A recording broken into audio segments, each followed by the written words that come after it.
जय हिंद मित्रों, कड़वी सच्चाई कार्यक्रम में चर्चा बुलंद है। मंदिरों का राजनीतिक इस्तेमाल बंद करें। मंदिरों का राजनीतिक इस्तेमाल बंद करें।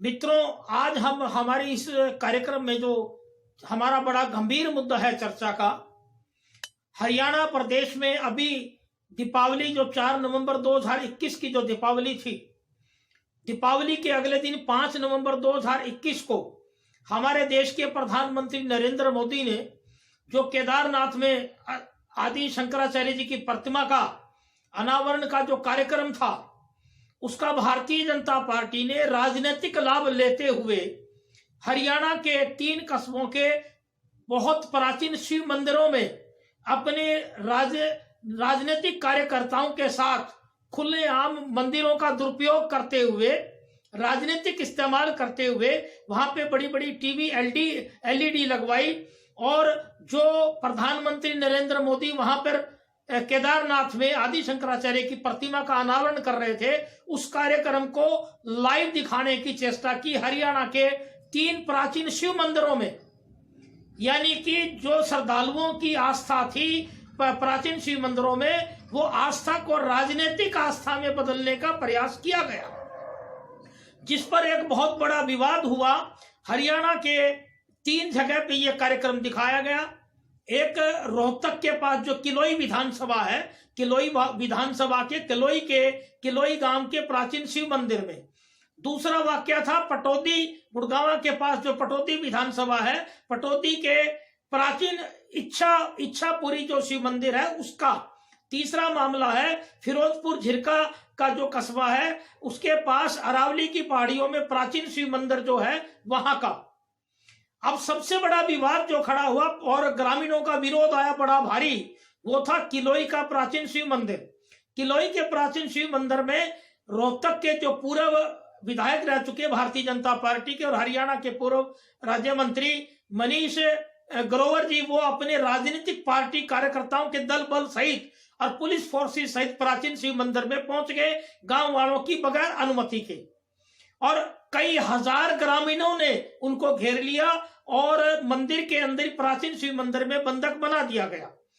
ग्रामीणों का कहना यह था कि आप प्राचीन शिव मंदिर में जल चढ़ाने तो आते, तो बात एक अलग थी श्रद्धा की, परंतु अपनी भारतीय जनता पार्टी का प्रचार का माध्यम, राजनीतिक लाभ का माध्यम आप किसी भी मंदिर को नहीं बना सकते।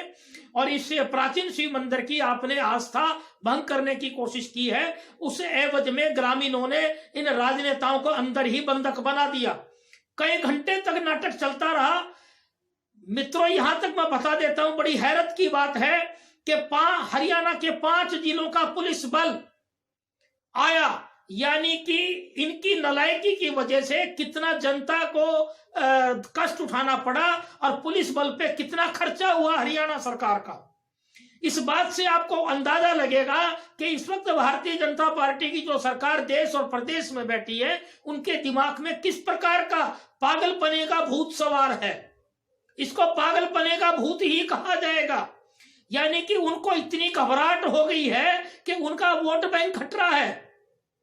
जो धर्म के रथ के पहिए पे वो चले थे, धर्म के रथ पे चढ़ करके उन्होंने जो मार्ग तय किया था राज सत्ता का, अब उनका वो खिसकता नजर आ रहा है, क्योंकि धर्म के रथ पे चढ़ के है धर्म का पालन भारतीय जनता पार्टी ने नहीं किया। धर्म के रथ पे तो चढ़े वो सन 1980, 82, 84 के बाद जानकी रथ यात्रा से, और उन्होंने कोई भी देश में विकास का मॉडल पेश नहीं किया। केवल धर्म के नाम पे दंगे कराए और धर्म के नाम पे राज सत्ता हासिल की। तो अब भारत की जनता और प्रदेश की, हरियाणा प्रदेश की जनता जब समझ चुकी है और देश के अंदर जगह जगह भारतीय जनता पार्टी चुनाव हारती चली जा रही है, तो ये इन्होंने दीपावली के अगले दिन, त्योहार के दिन, गोवर्धन के त्योहार के दिन इन्होंने ये एक नाटक गंदा खेल रचा, जो कि आम जनता को कबूल हो ही नहीं सकता। यानी कि मंदिरों का अब राजनीतिक इस्तेमाल करने लगे। पहले इन्होंने राम के नाम का दुरुपयोग किया, बड़ा भारी दुरुपयोग किया राम के नाम का। ये नारे मारते हैं कि जी गर्व से कहो कि हम हिंदू हैं, जय श्री राम बोलते हैं। मैं पूछना चाहता हूं हमारे YouTube चैनल LML जनता की आवाज की तरफ से मैं क्रांतिवीर पत्रकार मदन लाहौरिया आरएसएस के उन ठेकेदारों से, उन धर्म के ठेकेदारों से, तथा कथित जो हिंदू संगठन है उनसे और भारतीय जनता पार्टी के कर्णधारों से कि अब जनता कबूल नहीं करेगी आपको कि आपने राम के नाम का दुरुपयोग किया, 20 साल दुरुपयोग किया और राजसत्ता हासिल की, परंतु आपने जनता को बेरोजगारी में धकेल दिया, जनता को कंगाली में धकेल दिया है। देश के अंदर हराम की रोटी खाने वाले बाबाओं की फौज पैदा कर दी। उन बाबाओं ने कोई देश का कल्याण किया क्या? कोई देश का कल्याण नहीं किया। 24 घंटे आपने देश के अंदर नफरत की आंधी फैलाई, तो अब जनता उसको कबूल नहीं कर रही। तो अब आप इतने नैतिकता से गिर गए, इतने बेईमानी पर आ गए कि जो प्राचीन शिव मंदिर है उनका राजनीतिक इस्तेमाल करने लगे। तो हम आपको यहां बता दें कि किलोई के अंदर तो 5 घंटे का बड़ा भारी संघर्ष चला ग्रामीणों का। 5 जिलों का पुलिस बल आया और ग्रामीणों ने अंदर बंधक बना दिए, अंदर ही उन्होंने कुर्सियां लगाई थी, राजनेताओं ने उनकी गाड़ियों की हवा निकाल दी गई, ग्रामीणों ने डट के विरोध किया और अंत के अंदर मनीष ग्रोवर को माफी मांग करके कि मैं दोबारा यहां नहीं आऊंगा, ये कह करके वहां से उनको छुटकारा मिला। इसी प्रकार पटौदी के जो इच्छापुरी बहुत प्राचीन शिव मंदिर है, वहां पर जो वहां के विधायक जो जरावता जी हैं उन्होंने कार्यक्रम ऑर्गेनाइज किया और गुड़गांव जिला की जो अध्यक्ष हैं गार्गी कक्कड़ जी और यहाँ के जिला महामंत्री मनीष वगैरह, ये काफी लोग राजनेता वहां पर इच्छापुरी में गए। इच्छापुरी के अंदर भी इन्होंने उसी प्रकार इच्छापुरी प्राचीन मंदिर की मर्यादा को भंग करते हुए, लोगों की श्रद्धालुओं की आस्था को भंग करते हुए राजनीतिक लाइव टेलीकास्ट नरेंद्र मोदी का दिखाया। उसी प्रकार जो हरियाणा के भारतीय जनता पार्टी के प्रदेश अध्यक्ष ओम प्रकाश धनखड़ ने फिरोजपुर झिरका के प्राचीन शिव मंदिर जो अरावली की पहाड़ियों पर है वहां पर कार्यक्रम ऑर्गेनाइज किया, अपना राजनीति का ड्रामा और नाटक पेश किया। तो मैं पूछना चाहता हूं इन धर्म के ठेकेदारों से कि आपका नकली ड्रामा खत्म होने लगा तो आप मंदिरों का राजनीतिक इस्तेमाल की तरफ बढ़ गए। और मैं उनको चेतावनी देना चाहता हूं मंदिरों के संचालकों को भी कि आप इतना भगवान की चौखट पे इतना गंद मत मचाएं। ऊपर बैठा भगवान देख रहा है। मंदिरों के पुजारियों को भी मैं चेतावनी देना चाह रहा हूं कि आप प्राचीन मंदिरों के अंदर किसी भी पार्टी का देश का राजनीतिक कार्यक्रम ना करने दें। अरे भगवान की जो श्रद्धा है, श्रद्धालुओं में जो श्रद्धा है वो तो बची रहने दे। भारतीय जनता पार्टी ने तो लोगों की श्रद्धा को खत्म करने का ठेका ले लिया। मैं एक बात और बताना चाहता हूं, हमने पूरे एनसीआर में हरियाणा के भिन्न भिन्न शहरों में सर्वे किया, धर्म पे ही सर्वे किया। ये जितना धर्म का, हिंदू धर्म का और उसका प्रोपेगेंडा रच रहे हैं, हमारी यंग पीढ़ी, मध्यम वर्ग के लोग और जो गरीब तबका है उनके अंदर धर्म की आस्था बिल्कुल खत्म होती चली जा रही है। ये जैसे जैसे ये प्रोपेगेंडा करते हैं पब्लिक के अंदर नफरत की आंधी फैलती चली जा रही है। ये सत्ता के नशे के अंदर ये धर्म का नुकसान कर रहे हैं, धर्म का कोई प्रचार नहीं कर रहे। मैं पूछना चाहता हूं धर्म के ठेकेदारों से कि आपका जन्म आज से 40 साल पहले, 50 साल पहले के होंगे, अब 40 साल की उम्र होंगे, 50 साल की उम्र होंगे, क्या देश के अंदर धर्म 100 साल पहले नहीं था, 200 साल पहले नहीं था या 500 साल पहले नहीं था? आज आपको बताने की क्या जरूरत पड़ी? आज आपको गीता की बताने की क्या जरूरत पड़ी? मैं पूछना चाहता हूं धर्म के ठेकेदारों से, क्या जो गीता जब एक न्याय की पालिका में रखी जाती है, क्या वो धर्म के आधार पर रखी जाती है? ये आपकी भूल है। अगर धर्म के आधार पर रखी जाती तो रामायण भी रखी जाती। कोर्ट के अंदर जब कोई कसम लेता है, उठाता है और गीता पे हाथ रख के कसम खाता है कोई, तो वहां रामायण का स्थान नहीं है। ये आपकी बहुत बड़ी भूल है। और जिस राम का आप नाम दुरुपयोग कर रहे हैं, वहां भी मैं आपको बता देना चाहता हूं कि बिल्कुल निष्पक्ष तौर से कि आप ये भूल गए कि सृष्टि की रचना वाला कौन? वो तो निराकार है। कि ये हमारे देवी देवताएं हैं, ये हमारे भगवान नहीं है, ये हमारे भगवान नहीं है। जिनको आप भगवान का दर्जा देकर के अपना एक राजनीतिक सत्ता का लाभ उठा रहे हैं। अरे ये तो छोटा बच्चा भी जानता है कि जब हमारी सृष्टि की रचना हुई, जब राम का जन्म हुआ तो सृष्टि थी।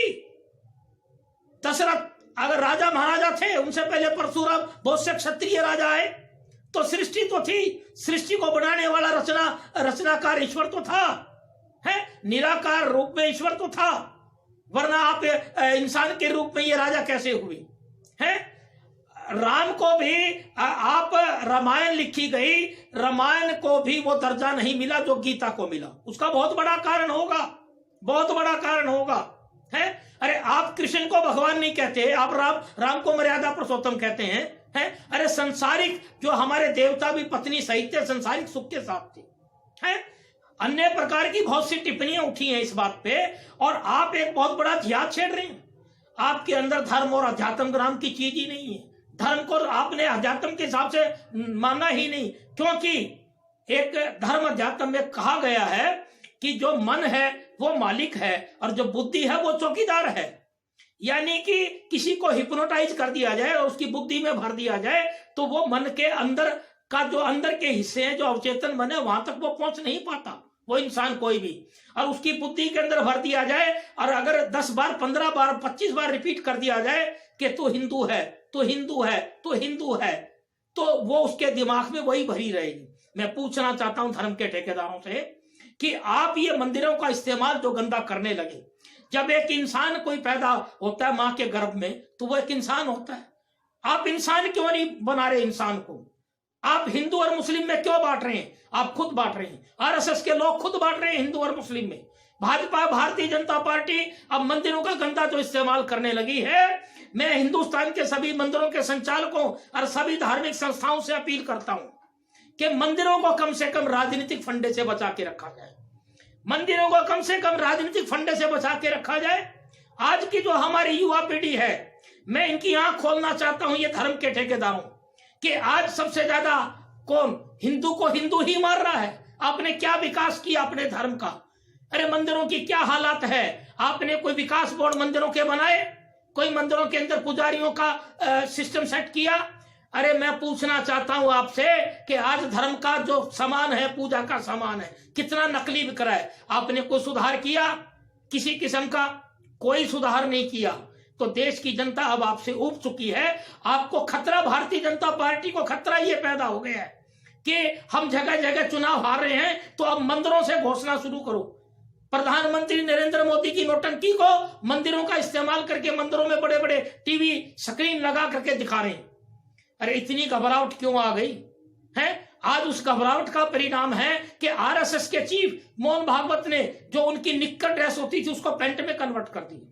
यह भी एक बहुत बड़ी घटना है, क्योंकि अब आरएसएस की शाखाओं के अंदर वो बच्चे खेलने वाले नहीं आते, तो पैंट का इस्तेमाल करके, पैंट में बदल के अब वो आरएसएस के वॉलंटियर का राजनीतिक इस्तेमाल खुलेआम कर रहे हैं। इसी प्रकार क्योंकि जनता जो यंगस्टर है, जितना ये प्रोपेगेंडा कर रहे हैं, उतनी ही जनता में नफरत आ रही है। हिंदू ही हिंदू का नुकसान कर रहा है और अपने धर्म पे ये पक्के नहीं है। मैं पूछना चाहता हूं कि कोई हिंदू त्रिकाल संध्या को जानता है क्या? त्रिकाल संध्या कोई परिवार लोग करते हैं क्या? हमारे वेदों में त्रिकाल संध्या का सिस्टम है, तो कोई त्रिकाल संध्या कोई परिवार करता है? कोई ब्राह्मण करते हैं? आज मांस, मदिरा, मीट, अंडे, नॉन वेज, गुड़गांव में कई लाख अंडे रोज के बिकते हैं, जिसमें से 80% हिंदू लोग अंडे खाते हैं। ये कौन से वेदों में लिखा है? अपने आप को कहने वाले बड़े धर्मात्मा बने, धर्म की संज्ञा नहीं जानते। तो हमारे YouTube चैनल एलिमेंट जनता की आवाज की तरफ से मैं स्पष्ट कहना चाह रहा हूं कि ये जो मंदिरों में जो राजनीतिक दखलंदाजी की गई, इसको बंद किया जाए। मंदिरों का राजनीतिक इस्तेमाल कतई बंद हो। सुप्रीम कोर्ट के जजों से भी गुजारिश करता हूं, हाई कोर्ट के जजों से भी, और हरियाणा सरकार से भी गुजारिश करता हूं, और जिला उपायुक्तों से भी, कि मंदिरों के अंदर राजनीतिक इस्तेमाल, राजनीतिक प्रचार बिल्कुल नहीं होना चाहिए। यह जनहित में नहीं है। आप अपने हिंदू धर्म का ही नुकसान कर रहे हैं। जनता के अंदर नफरत आ रही है क्योंकि आपकी आंखों पे तो सत्ता की पट्टी बंधी है। आप अंधे हैं, आपको कुछ नजर ही नहीं आ रहा है। आप केवल अपनी सत्ता बचाने के चक्कर में 24 घंटे लगे रहते हैं। तो मैं अंत में फिर हमारे YouTube चैनल LML जनता की आवाज की तरफ से मैं क्रांतिवीर पत्रकार मदन लाहौरिया पूरी हरियाणा की जनता और देश की जनता से गुजारिश करता हूं कि मंदिरों के अंदर राजनीतिक इस्तेमाल बिल्कुल नहीं होना चाहिए मंदिरों का, और मंदिरों को भगवान की पूजा के लिए सुरक्षित रखा जाए, राजनीतिक इस्तेमाल बंद किया जाए। जय हिंद, वंदे मातरम।